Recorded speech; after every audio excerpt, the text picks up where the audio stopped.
This is the current state of my progress. Today's project is shelving.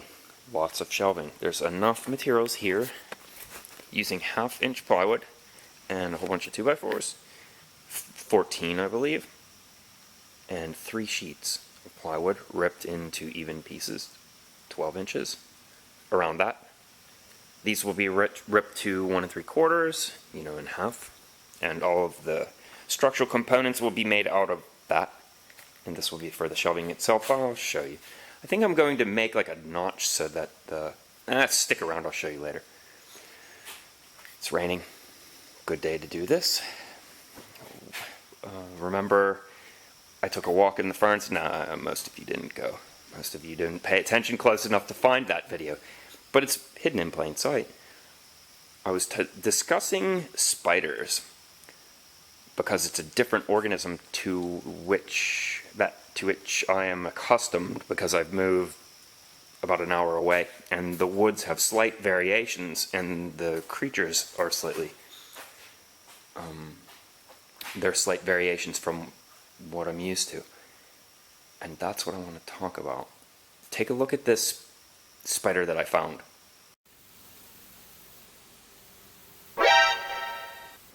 So if I were to further creep you out, I would show you the thing on the kitchen window over there that prompted me to mention what I'm mentioning right now, which is the fact that I don't have a phobia, but I squash the damn things when I see them, especially if I don't understand what it is. If I know it's a wolf spider, there are certain spiders that I just know, so I don't bother with, but what a horrible creature. I mean, think about its subsistence strategy.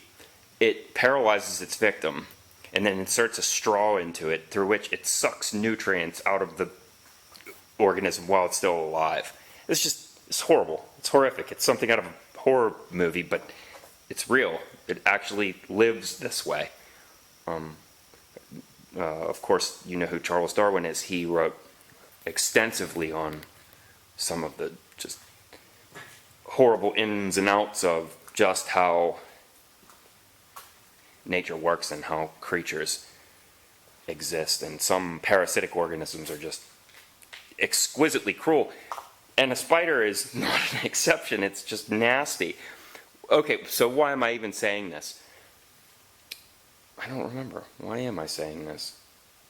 Oh yeah, because I'm trying to justify the fact that when I see that brown recluse looking thing that I just showed you, moments after that scene was taken, it became a brown stain on the patio. So lots of people become extremely upset over this. I did a video with Peter Brown, and they rained fire on him over his cruelty to this mosquito-like creature, which, come on, you have to be realistic. I mean, the thing doesn't even have... We have real legitimate reasons to believe that its awareness of pain or suffering are so almost infinitesimally, well, with respect to ours, they're just so underdeveloped. There's just nothing there. It's not even anything worth considering. So cruelty to an insect is like, it's negligible, especially when we have such vast amounts of human suffering and primate suffering. You have really, really advanced intelligences like dolphins and chimpanzees and other mammals which are suffering all manners of deprivation and starvation and disease and disorder that I can't even begin to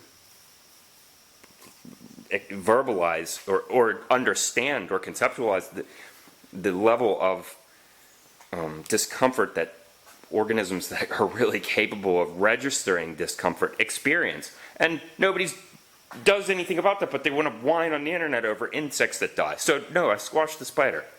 Deal with it. Okay, don't get me wrong. I don't wish to add to the net suffering of almost conscious creatures in the world. I think it would be good to reduce suffering in the world. I just don't think there's much suffering here to be experienced. So yes, if you want to moralize and you want to lecture me here on the internet, on my channel, don't come half-stepping with your weapon on safety. I will respond in kind, and you had better back it up with evidence.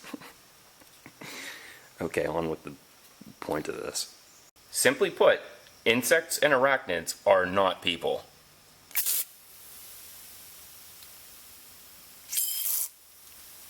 Oh, wait. Trigger warning. Or was I supposed to do that first? There. That color should be more realistic. That's a better white balance. So, lots of dislikes on the last video. Higher ratio than normal. I expect 1 or 2 per 1,000 on my second channel, but this one had something like 4 or 6. I can't remember. It had a lot more. Almost triple. Why? It's tough. Like, you think about it. Don't give me the "don't worry about it" speech. Please, I don't want to hear that. I'm so sick of hearing that. It's hard not to think about it. What causes people to dislike? And it could be that my lack of constructivity, is that a word? I'm not being very constructive all the time, but I'm so bored with doing build videos. I've done so many of them. Do you really need me to see me build more things? Aside from that, the people out there that do build videos still, they waste so much time. I mean, strike that. They invest so much time and effort into making these just video production quality, like movie quality films that are like these artistic pieces.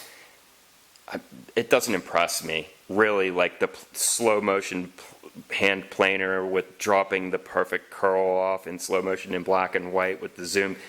It's just tacky to me. It's corny. I can't do it. I'm not going to make those sorts of artistic although I do try to get artistic sometimes in some of the things that I release, but okay, off topic.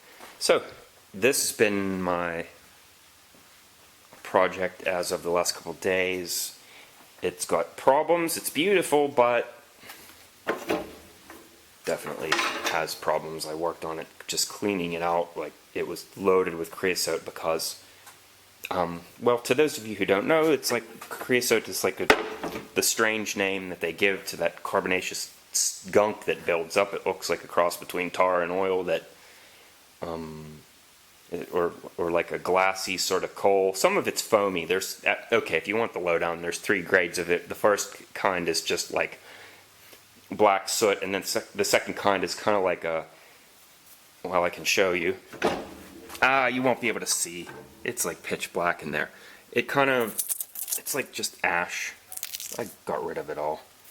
The third layer is like it's like a tar almost, but it's hard, and it looks like it's kind of like think of melted ABS plastic, and it's a nightmare to remove. I haven't found a chemical that breaks it down yet. I know you can get a chemical, but I figured surely baking soda and water or some, there's some home remedy, I'm certain, but I just haven't figured out what the concoction is yet. But that's not my main priority in there. I tried to get it clean, but I was more concerned with the flue. And this has 3 walls inside because air acts as an insulator. You can't really see, but the center wall is stainless steel, and that's the main pipe. And then around it, there are just 2 other galvanized pipes that act as air. Well, okay, anyhow, this is what they had before, a piece of PVC pipe and a copper wire that was holding it up. And why? What's going on here? I don't know. It's separated here. Maybe it was never back all the way. I would imagine it's supposed to be here. And this flue is out of level, probably. It needs to go this way on the bottom. 3 inches, perhaps 2 inches, perhaps. So this is I would guess that they did this because one of the trusses was in the way of making it perfectly level. So I have to move this beast. Yeah. I know it's unrealistic for me to move this, but I had to try anyway. So I backed my truck right to there, and to the hitch ball I attached some ratchet binders and some webbing to that and cranked until they were going to break, and no, not even a budge. Then after I put lots of tension on it though, I tapped it with a sledgehammer, and I moved it about 1/8 of an inch, and then I realized that I need to change my strategy. Right now I'm thinking maybe a pallet jack or something. I don't know. I'm not going to get a Ford truck in here. I don't know how else to move it. But it will be an ongoing problem, I'm sure, until what I want to do is pick this up and move it out like a 1/2 inch, and that way 3 inches or something, just so that I can get the flue level and that back in secured. So I did put some ratchet binders around the whole thing and tried to hug it back together, but while jacking this up, this is a round piece of steel that I found in the scrap steel pile that came with the house, and I just put a piece of pipe and a car jack to jack the flue back up to where it belongs height-wise, and then I tried to use the ratchet binders to suck it back in horizontal ways. But I couldn't get it the whole way, and I think without damaging anything, it will be necessary that I move the whole stove. This is quite a piece of work. This system is for running, it has plumbing installed to heat up some water, and then it runs the water under the driveway to the house to function as a boiler system. It's not hooked up, but here are the water lines. So it can be used. It's a project that I'll have to work on down the road. But you'll like this. I actually cleaned the flue myself. How did I do that? I'll show you. Okay, so I took PVC pipes and I made some couplers by just splitting other pieces of PVC, electrical conduit in this case, and they're just makeshift couplers that attach multiple pieces of these 4-foot sections of PVC together. And this is just some wire that fits conveniently the same. It's like an 8-inch diameter, so it fit the inside of the flue, and I spun it. And every time I went to the top on the roof and fed it down in 4 feet at a time, and then I would keep adding sections and agitating the junk. It worked amazingly well. Like, I looked up a video to see how chimney sweeps actually do it, and they used some kind of method like that, and that's what I rigged up to do it here. This bottom pan then just unscrews, and you can dump all that crap out and get rid of it. Creosote, it's called. Okay, next subject. I get the occasional question about that.